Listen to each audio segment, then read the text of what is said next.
जय माताजी मित्रों, हूँ ममता गोस्वामी। मारी चेनल ममतानी रसोई में तमारुं स्वागत छे। अत्यारे ચોમાસાની ઋતુ ચાલી રહી છે ત્યારે સાંજના સમય રોટલી ખાવાથી પચવામાં ખૂબ જ ભારે પડતી હોય છે। તો વર્ષો જૂની રીતથી આજે આપણે લોટ બાંધશું જેથી રોટલી ખાવામાં અને પચવામાં એકદમ હળવી રહે અને રોટલી આપણે કઈ રીતે શેકવી તે પણ જોઈશું। આ માટે અત્યારે મેં 2 કપ ઘઉંનો ઝીણો લોટ લીધો છે, તે આપણે એક બીજા મોટા બાઉલની અંદર લઈ લઈશું। લોટની અંદર આપણે સ્વાદ પ્રમાણે મીઠું એડ કરીશું। તમે ના ખાતા હોય તો તેને સ્કીપ પણ કરી શકો છો। સાથે આપણે 1 ચમચી જેટલું તેલ લઈશું। બંને વસ્તુને આપણે લોટની સાથે સારી રીતે મિક્સ કરી લઈશું। તો ઘણીવાર આપણે રોટલી ખાઈએ ત્યારે પેટમાં દુખાવો થતો હોય છે, તો આપણે આ વર્ષો જૂની રીતથી આજે હું લોટ બાંધતા શીખવાડીશ। જે આપણા દાદી નાની જે રીતે બાંધતા હતા તે રીતે આજે આપણે લોટ બાંધીશું। તો આપણે લોટને સારી રીતે મિક્સ કરી લીધો છે। તો હવે તેની અંદર આપણે પાણી રેડી અને સારી રીતે તેને બાંધીશું। તો આપણે આજે રોટલીનો લોટ ભાખરી જેટલો કઠણ બાંધવાનો છે। તમને થશે કે રોટલીનો લોટ તો એકદમ સરસ સોફ્ટ હોય તો જ રોટલી આપણી પોચી બને, પરંતુ આજે આપણે લોટને એકદમ કઠણ બાંધવાનો છે। તો અત્યારે મેં 2 મોટી વાટકી લોટ લીધો છે, તો સામે આપણે 1 જ વાટકી જેટલું પાણી લીધું છે। પાણી થોડું થોડું એડ કરતા જઈ અને એકદમ કઠણ એવો લોટ બાંધીશું। એકદમ કઠણ એવો લોટ મેં બાંધી લીધો છે। જે રીતે આપણે ભાખરી બનાવવા માટે બાંધીએ છીએ તેટલો જ કઠણ લોટ બાંધ્યો છે। તમે જોઈ શકો છો આપણે એકદમ કઠણ આ રીતે લોટ બાંધવાનો છે। તો આ રીતે લોટ બાંધવાથી પણ રોટલી આપણી એકદમ નરમ અને મુલાયમ બનશે। તો હવે આપણે આ લોટને એક બીજા બાઉલની અંદર લઈ લઈશું।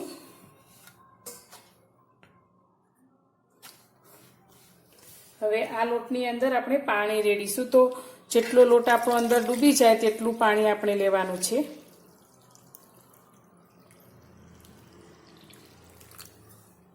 તો તમે જોઈ શકો છો આપણો લોટ પૂરો પાણીની અંદર ડૂબી ગયો તેટલું આપણે પાણી લીધું છે। તો હવે આ લોટને આપણે ઢાંકી અને 1 કલાક માટે રેસ્ટ આપીશું।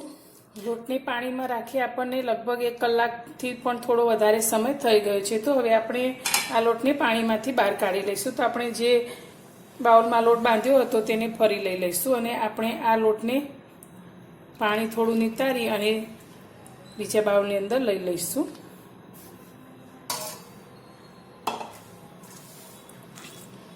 તો હવે આની અંદર આપણે બિલકુલ પાણી એડ નથી કરવાનું। 1 ચમચી જેટલું આપણે તેલ એડ કરીશું અને આ લોટને હવે આપણે સારી રીતે મસળવાનો છે। તો લગભગ 3 થી 4 મિનિટ સુધી આપણે આ લોટને આ રીતે મસળીશું। તો એકદમ સરસ સોફ્ટ આપણો લોટ તૈયાર થશે। લોટને મેં સારી રીતે મસળી લીધો છે। તો તમે જોઈ શકો છો આપણો લોટ જે કઠણ બાંધ્યો હતો તે એકદમ સરસ મુલાયમ સોફ્ટ તૈયાર થઈ ગયો છે। તો હવે આમાંથી આપણે રોટલીનો લુવો લઈ લઈશું। તો જે રીતે તમારે જાડી પાતળી રોટલી વણવાની હોય તે રીતના લુવા તૈયાર કરી લેવાના। હવે આપણે રોટલી વણવાનો પાટલો લઈ લઈશું અને થોડા ઘઉંના કોરા લોટમાં આ લોટને લઈ અને આપણે એક રોટલી વણી લઈશું।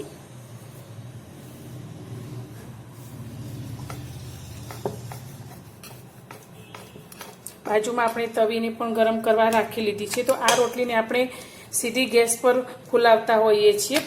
તો આપણે આજે રોટલીને ગેસ પર ફૂલાવવાના બદલે આપણે તવીમાં જ ફૂલાવીશું। તો એકદમ સરસ આપણી ફૂલેલી રોટલી તૈયાર થશે। ગેસની ઉપર જ્યારે આપણે રોટલી ફૂલાવીએ છીએ ત્યારે ગેસમાં રહેલા ઝેરી તત્વો આપણે રોટલી સાથે ભળી અને આપણા શરીરને ખૂબ જ મોટું નુકસાન કરે છે। તો આજે આપણે સીધી તવી પર જ રોટલીને કઈ રીતે ફૂલાવવું તે રીતે આપણે રોટલીને શેકીએ।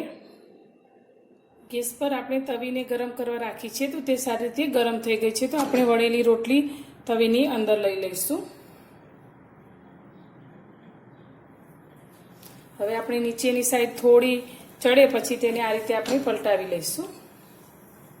તો આપણે જે સીધી રોટલી આપણે ગેસ ઉપર ફૂલાવતા હોઈએ છીએ, પણ આજે આપણે આ રોટલીને આ રીતે જે લોટ બાંધ્યો છે તે રીતે લોટ બાંધી અને સીધી આપણે તવીની અંદર જ ફૂલાવશું તો એકદમ સરસ ફૂલી અને દડા જેવી આપણી આ રોટલી તૈયાર થશે.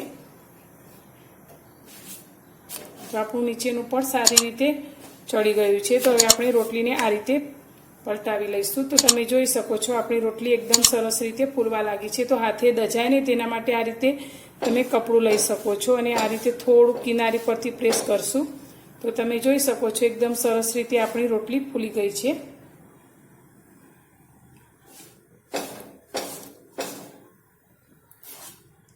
તો હવે આપણે આ ફૂલેલી રોટલીને લઈ અને આ રીતે આપણે બીજી પણ રોટલી ફૂલાવીશું. આપણે ફરી બીજી રોટલીને પણ તવીની અંદર લઈ લઈશું.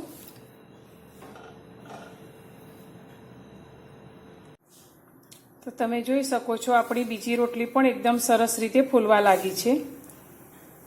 તો આ જ રીતે આપણે બધી જ ફૂલકા રોટલી તૈયાર કરીશું. મેં આ રીતે બધી જ રોટલીને બનાવીને તૈયાર કરી લીધી છે. તો રોટલી ઉપર આપણે ગરમ ગરમ રોટલી ઉપર ઘી લગાવી લઈશું. તો તમે આ ચોમાસાની ઋતુમાં સાંજની સમયે એકની જગ્યાએ 2 કે વધારે રોટલી પણ ખાઈ જશો તો પણ તમારા શરીરમાં કોઈ પણ તકલીફ નહીં થાય. તમને મારી આ લોટ બાંધવાની અને લોટ બાંધીને રોટલી શેકવાની રીત કેવી લાગી તે મને કોમેન્ટમાં જણાવજો અને ગમી હોય તો વિડીયોને લાઇક કરજો, શેર કરજો અને મારી ચેનલ પર નવા છો તો ચેનલને સબસ્ક્રાઈબ કરવાનું બિલકુલ ભૂલતા નહીં. તો ફરી મળીશું એક નવી જ રેસીપી સાથે નવા વિડીયોમાં.